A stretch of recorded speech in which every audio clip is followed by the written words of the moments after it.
जय माता दी मित्रों, हमारे YouTube चैनल में आपका हार्दिक स्वागत है। आज मैं आपको बताऊंगा कि अगर आप कोई भी साधना कर रहे हैं किसी भी देवी की या किसी भी देवता की, और ऐसे में साधना करते वक्त कोई शक्ति आपको आवाज़ लगाती है, कोई शक्ति आपको किसी प्रकार से बुलाती है, चाहे वो आपको पता भी ना हो कि कौन सी शक्ति है, कैसी शक्ति है, तो ऐसे में आपको बात करनी चाहिए या नहीं करनी चाहिए, या अपने आसन से आपको उठना चाहिए या उनसे बात करनी चाहिए या नहीं। देखिए मित्रों, इसमें कुछ चीज़ें आपको पहले समझनी पड़ेंगी कि आप साधना कौन सी शक्ति की कर रहे हो।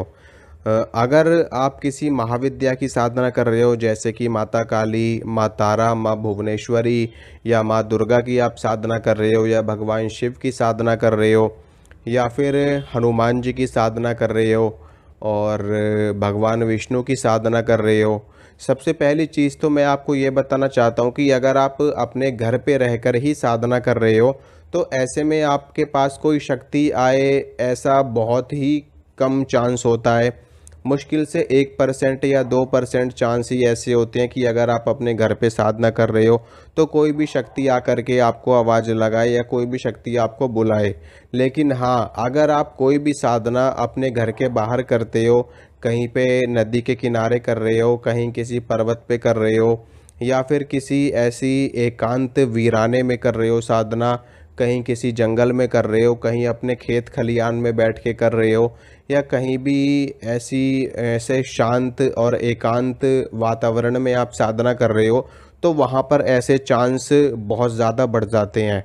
वहाँ पे कम से कम 90 से 95% चांस होते हैं कि कोई भी शक्ति आकर के आपको बुला सकती है, आपको आवाज़ लगा सकती है, या फिर आपके सामने कोई भी रूप धारण करके प्रकट हो सकती है। अब वो शक्ति कोई भी हो सकती है। ये ऐसा नहीं है कि जिस देवी या जिस देवता की आप साधना कर रहे हो वो ही आपके समक्ष आ रहे हैं, नहीं।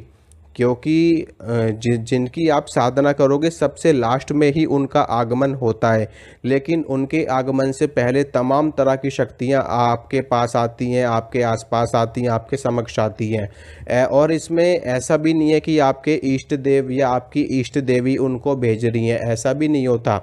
हमारे ब्रह्मांड में, हमारे इस चराचर जगत में हमारे आसपास बहुत सारी शक्तियाँ विद्यमान है, विराजमान है। इसमें भूत प्रेत पिशाच डाकिनी शाकिनी चुड़ैल और तरह तरह की शक्तियाँ हो सकती हैं। जिन्न खबीस बेताल और वीर हो सकते हैं, और नाग हो सकते हैं, किन्नर हो सकते हैं, यक्षिणियाँ हो सकती हैं, योगिनियाँ हो सकती हैं। अनेकों असंख्य अनंत शक्तियाँ आसपास विचरण करती रहती हैं। और जब वो शक्तियाँ देखती हैं कि यहाँ पर कोई व्यक्ति एकांत में बैठ कर के साधना कर रहा है, तो वो उस साधक के समक्ष प्रस्तुत हो जाती हैं, अपने तरह तरह के लोभ लेकर के, तरह तरह की लुभावनी वस्तुओं को लेकर के, या फिर आपसे भोग मांगने के लिए, या फिर आपको साधना से उठाने के लिए। ज़्यादातर तो ये देखा गया है कि ऐसी चीज़ें आपके समक्ष प्रकट होती हैं, तरह तरह की लुभावनी चीज़ों को लेकर के, और किसी न किसी लोभ को आपके सामने प्रकट करती हैं। वो इसलिए क्योंकि वो चाहती हैं कि आप जिनकी साधना कर रहे हो उनकी साधना छोड़ करके उन चीज़ों को आप सिद्ध कर लो जो आपके समक्ष उपस्थित हुई हैं, और उनको आप भोग प्रसाद दे करके अपने साथ रखो और उनसे अपना कार्य करवाओ, उनको अपना प्रमुख देवता मान करके। ज़्यादातर तो ऐसी चीज़ें भी होती हैं, और कुछ शक्तियाँ ऐसी भी होती हैं जो आपको बेवजह ही परेशान करने के लिए पहुंच जाती है। उनका, जैसे कि आपने देखा होगा कि हर तरह के व्यक्ति होते हैं, कुछ अच्छे होते हैं, कुछ बुरे भी होते हैं। तो ऐसी भी शक्तियां होती हैं, जो अच्छी शक्तियां भी होती हैं, बुरी भी होती हैं। तो बुरी शक्तियां आपको हमेशा परेशान करने के लिए आएंगी, वो हमेशा आपकी साधना को खंडित करने के लिए आएंगी, क्योंकि वो खुद तो अधोगति में होती हैं, खुद तो वो नरक जैसी यातनाएं इस धरा पर भोग रही होती हैं। तो ऐसे में वो नहीं चाहती कि कोई और व्यक्ति उच्च कोटि का साधक बने, या उसको मृत्यु के उपरांत मोक्ष की प्राप्ति हो, या उच्च कोटि का पद उसको प्राप्त हो। तो ऐसे में बहुत सारी शक्तियां आती हैं। तो मैं आपको ये बताता हूँ कि आपको ऐसी शक्तियों का अगर कोई आती है आपके पास, सबसे पहली चीज़ तो है कि जब भी आप अपने अगर कहीं बाहर साधना करने के लिए बैठते हो तो सुरक्षा घेरा अपना ज़रूर बनाओ, अपने शरीर को कीलित करके ही बैठना। घर पे आप साधना कर रहे हो तो इन सब चीज़ों की आवश्यकता नहीं होती, क्योंकि घर पे ये सारी चीज़ें नहीं आती हैं, ठीक है। लेकिन अगर आप कहीं बाहर कर रहे हो तो बाहर ये इन सारी शक्तियों का वास होता ही होता है, ये विचरण करती रहती हैं, क्योंकि खुला होता है इनके लिए हर जगह आना जाना। और तो वहाँ पर क्या होगा कि आप जब भी बैठो आप जब भी बैठो तो सुरक्षा घेरा बना करके बैठो। और सुरक्षा घेरा बनाने के बाद में अपने शरीर का कीलन करो, अपने आसन का कीलन करो, ताकि कोई भी चीज़ आपको टच ना कर सके, आपको ज़्यादा से ज़्यादा परेशान ना कर सके। जहाँ तक आपका सुरक्षा घेरा होगा वहाँ तक कोई भी शक्ति आपके घेरे में प्रवेश नहीं कर सकती। लेकिन उसके बावजूद भी ये शक्तियाँ इतनी पावरफुल होती हैं कि तरह तरह के रूप धारण करके आपको 2 मिनट में आपकी साधना को खंडित करवा सकती है, या 2 मिनट में आपके अंदर डर और भय उत्पन्न कर सकती है।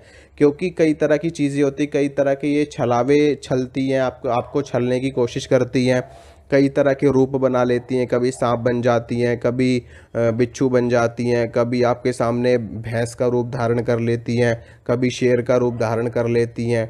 तो ये सारी चीज़ें करती हैं ताकि आप डर के मारा भाग जाओ और आप अपनी साधना को छोड़ दो। और ऐसी चीज़ें जब आप कोई बड़ी सिद्धि कर रहे होगे तब ज़रूर होती हैं। कोई छोटी मोटी साधना कर रहे हो तो इतनी ज़्यादा ये सारी चीज़ें नहीं आती, लेकिन अगर आप कोई बड़ी सिद्धि कर रहे हो तो ये सारी चीज़ें ज़रूर आती हैं। तो ऐसे में मैं आपको बताना चाहता हूँ, देखिए जब भी आप अपनी साधना कर रहे हो और कोई भी शक्ति आपके समक्ष आती है और आपको आवाज़ लगा करके बुलाती है, तो ऐसे में सबसे पहली चीज़ तो ये है कि अगर आपकी माला पूरी नहीं हुई है, मान लो आपकी माला आधी है, ठीक है, मान लो आपकी माला आधी है और आधी पर कोई चीज़ आपको आवाज़ लगा रही है, तो आपको अपनी आधी माला छोड़ करके नहीं आँख खोलनी है अपनी, या जो भी आप जाप कर रहे हो अगर आप आँख खोल करके जाप कर रहे हो तो आपको बीच में नहीं बोलना है जब तक कि आपकी माला पूरी ना हो जाए। माला पूरी होने के बाद में आप उस शक्ति से बात कर सकते हो, लेकिन अपना आसन आपको नहीं छोड़ना है जब तक आपकी पूरी की पूरी साधना नहीं हो जाती है। मान लो आपको 21 माला का जप करना है उस आसन पर बैठ करके, तो जब तक आपकी 21 माला पूरी नहीं हो जाती तब तक आप अपने आसन को छोड़ करके नहीं उठोगे। हाँ, इतना ज़रूर आप कर सकते हो कि कोई शक्ति अगर आपको बुला रही है, आवाज़ लगा रही है, तो आप अपने उस शक्ति से बात कर सकते हो, उस शक्ति से बातचीत कर सकते हो, आप इतनी छूट होती है। लेकिन बात भी कब करोगे आप? बात भी आप तब करोगे जब आपकी माला पूरी होगी उस टाइम पे। ऐसा नहीं कि आप आधी माला पे ही आँख खोल के बात करने लगोगे या आधी माला में ही आप अपने मंत्र जाप को छोड़ दोगे।